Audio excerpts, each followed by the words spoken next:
Hello, my name is Dr. Pamela Cunningham, and I wanted to talk to you a little bit today about the benefits to both mom and baby of breastfeeding. For those of you who have never seen my videos or haven't been to my website, I'll give you just a brief background about myself. I'm a Harvard-trained medical doctor who practiced medicine for about 6.5 years, and then I decided to take some time off to raise my children. My children are all in school full time now, so I have a little bit of extra time on my hands, and I decided to make a series of videos about things that I learned both as a medical doctor and as a parent that I thought might help parents who are either just getting ready to conceive, or who have young babies, or even middle-aged or adolescent children at home. Basically, there are a lot of pitfalls in our society that both parents and children can fall into. And I wanted to try to make a series of videos that help people to not fall into as many of those pitfalls so that they can raise the happiest, healthiest children possible. As parents, that's what we want, is for our children to be happy and healthy. That's what I want for my children, and that's what I'd love for your children too. So my series of videos on raising happy, healthy children is targeted just at that, is to give you some scientific facts that will help you make the best decision to raise happy, healthy children. So again, today's topic is going to be the benefits of breastfeeding. We know that there are some ladies out there that unfortunately do not successfully breastfeed. And let's talk a little bit about also options for you who are having either trouble fully breastfeeding or are not able to breastfeed at all for whatever the reason may be. Because if there's a reason that you can't breastfeed, we still want the happiest, healthiest children for you. And let's talk about maybe some possible solutions for you. So we've all been told that breastfeeding is really healthy for babies. Babies don't get sick as often. They don't get, the colds and the flus as often. But there are both short-term and long-term benefits for both mom and baby of breastfeeding. So of all the videos that I go over with you in my video series, they're all based in science. And I'm going to show you the scientific evidence for everything I tell you so that you can feel confident that what I'm sharing with you is not just one mom's opinion or one doctor's opinion, but it's based in scientific fact that you yourself can go out and examine and take a look at, so that, again, you can make the best decision for your baby, for your children, for your family, to keep them happy and healthy. The first article I wanted to share with you today is this article here. And you can see it's from the Asian Pacific Journal of Public Health, January 2016. And this basically just summarizes the health benefits of breastfeeding. And they're really quite extensive. Like, it's not just like your baby's not going to get a runny nose, or if they get a little bit of a runny nose, they probably won't have to go to the hospital as often. These are extensive health benefits. So first it goes over cognitive development. So the baby's brain, their ability to function cognitively, their ability to think through problems, their ability to function in any way that their brain requires. The cognitive development is improved by breastfeeding, and infants who breastfed and mothers who breastfeed also have lower rates of obesity, diabetes, both type 1 and type 2, obesity, hypertension, cardiovascular disease, hyperlipidemia, which is like high levels of fats in your blood, and certain types of cancer. So you can see that's very significant, both cognitive development for baby and also these significant illnesses for both baby and mom are decreased by breastfeeding. So let's take a look at one of the reasons why this is. Again, I'm going to move on to the next article, but I'm going to share that with you so you can take a look at it for yourself if you're so inclined. You can just find these articles online if you do searches for them. But this next article that I wanted to share with you is from a journal called Neuroimage. So neuro means like everything having to do with your brain and your nervous system. Neuroimage. Image pictures, so kind of it's like a journal about pictures of the brain, from September of 2018. And what the authors of this article did was they looked at a group of children who were exclusively breastfed versus formula fed for 3 months. And then they looked at for the babies who were formula fed, what about the different types of formulas? What was the difference between one type of formula and the next? And they looked at what was called myelination and also some other outcomes for those kiddos who were either breastfed or not breastfed. Myelination, myelin is basically like a fatty material that's found in certain parts of the nervous system. And what the fatty material does is it basically makes it so that the signals that go along the nerves travel in a different way than cells that don't have myelin.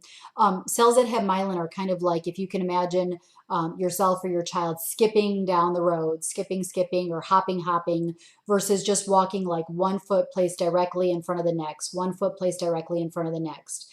If you're hopping from one place to another, you're going to get there a lot faster than if you're just slowly placing one foot in front of the next. So myelin, basically, the cells that are myelinated in our nervous system work at a faster rate than the cells that are unmyelinated. And what the authors of this study found were that there was significantly improved overall myelination in breastfed children, accompanied by increased general, verbal, and nonverbal cognitive abilities compared to children who were exclusively formula fed. So children who were breastfed had higher levels of myelination, and they also had improved cognitive abilities, improved abilities to think over children who were bottle fed. Don't worry if you can't breastfeed. I don't want this to make people feel down if you're having trouble breastfeeding. This video is to encourage people to breastfeed, not to get people who are having problems breastfeeding, not to get you down. Let's think about solutions to your problem as well, okay? But the first thing is we want to encourage all people, all mothers who can breastfeed, to breastfeed. So we see that there are significant benefits, again, to baby from you breastfeeding. And these benefits for breastfeeding were present even if you took into account different what are called socioeconomic or demographic factors. So let's say that there's a group of people in society that are more likely to breastfeed and a group that are less likely. They took all of that into account, and still you found better levels of myelination, better levels of general, verbal, and nonverbal cognitive development in the babies who were breastfed. So what about the babies who were formula fed? What they say here is that they found significant developmental differences depending on formula composition received. So not all formulas are created equally. For those of you who have ever looked into formula feeding your babies, you know that there are a lot of different options out there. There's organic versus non-organic. That's one important breakdown. There's also different brands of formula and different compositions within those brands. In order to get your product to the market, you have to have a certain standard that the Food and Drug Administration puts forward that your formula must meet. But within that standard, there's a lot of variation for the different products out there. What the authors, importantly, of this study found, and remember, they're using imaging of people's brains and neurons to figure this out. So this is pretty, heavy duty science, and important and legitimate science. What they found was significant developmental differences depending on the formula composition received, and that in particular, long-chain fatty acids, iron, choline, sphingomyelin, and folic acid are significantly associated with early myelination trajectories. So in other words, if you have to formula feed your baby, you want to get a formula that has good long-chain fatty acids, iron, choline, sphingomyelin, and folic acid. This might not mean a lot to a lot of people who are listening to this video, but if you are not able to breastfeed your baby, talk to a nutritionist about the best way to feed your baby, the best alternative way to feed your baby, the best formulas out there that do have these items in them so that your baby, again, can have almost as much benefit from breastfeeding. Other alternatives to breastfeeding. So what are other solutions for ladies who can't breastfeed? There are some breast milk banks out there. There are moms who donate the breast milk to ladies who can't breastfeed so that their babies can have some of the benefits of breast milk. See what you think about that idea. It's not for everybody. Some people are averse to using other people's breast milk, but talk to your pediatrician and talk to your obstetrician about that idea for your baby. If you are unable to breastfeed, what about using milk from a baby breast milk bank so that your babies can still get some of the benefits of women who wanted to donate? You've heard of nursemaids before. They used to use them all the time back in human history. We don't see that a lot nowadays, but it's not a new concept. Way back in the day, people knew that mommy's milk was good for babies. So nursemaids were used for women who couldn't produce their own milk or who didn't want to for whatever reason. That option is still available to you. So look into that option. Talk to your baby's pediatrician. Best to make an appointment even before the baby's born so you can discuss options with them about options in case you're not able to breastfeed. What are other options out there for ladies who are not able to breastfeed? Homemade baby formula is a great option. Talk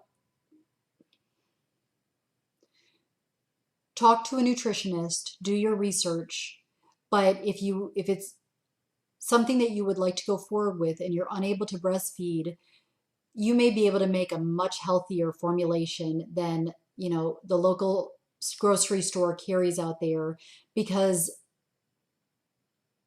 their ingredients may not be great ingredients. They're processing formula for, millions and millions of babies, where you're processing formula for the one baby that counts the most to you, your own baby. Look into options, do your research, but homemade baby formula is an option. A lot of people use it, and it's an alternative for people who can't breastfeed. A third option are what are called wet nurses. Wet nurses are kind of like surrogate mothers. Basically, a wet nurse is a lady who is lactating. She has milk available for your baby. You would want to be very careful when using a wet nurse, just like you want to be very careful if you're using a surrogate mother. They need to be tested for disease. They need to agree with the same lifestyle you want. You may like to eat all organic food and not smoke cigarettes. You want to make sure that your wet nurse is eating proper foods and also not using substances that could be harmful to your baby. But that is one other option that's out there. Finally, they do have organic formulas that are at the store that are better than regular formulas, but maybe not as good as the other options that we discussed. Remember, breastfeeding is always best. There are so many advantages, both to the baby and to the mom. I have one more article that I wanted to share with you before we end this video. This is it here. Sorry, it's getting a little bit hard to focus this name, but it doesn't matter anyways because the name is extremely difficult to pronounce. It's a great journal, but it's out of Germany, and they don't have the same rules for vowels and consonants that we have here in the United States. But it's published from 2018, and it's the psychological effects of breastfeeding mothers on children. I'm sorry, psychological effects of breastfeeding on children and mothers. So what this study does is it reviews not the medical side, not the lower risk of diabetes or the lower risk of cardiovascular disease, but it looks at the emotional side, the psychological side. And it shows that in mothers, breastfeeding significantly reduces physiological and subjective stress, facilitates positive mood, and improves maternal sensitivity and care. For babies, breastfeeding is associated with heightened or increased socioaffective responding. So babies are increasingly responsive to those around them, which is, they say, possibly connected to the stimulation of oxytocin, which is a hormone produced during breastfeeding. So there are psychological benefits, both to baby and to mom, for breastfeeding. There are also a lot of just convenience factors. So when you're bottle feeding your baby, you have to carry so many things with you: the bottles, the nipples, the cleaning materials, the water, the formula. You have to make sure your hands are clean all the time when you're making the baby's food. And it's just a super inconvenience. If you're breastfeeding, you don't need to carry anything except you and the baby. That's all you'll need.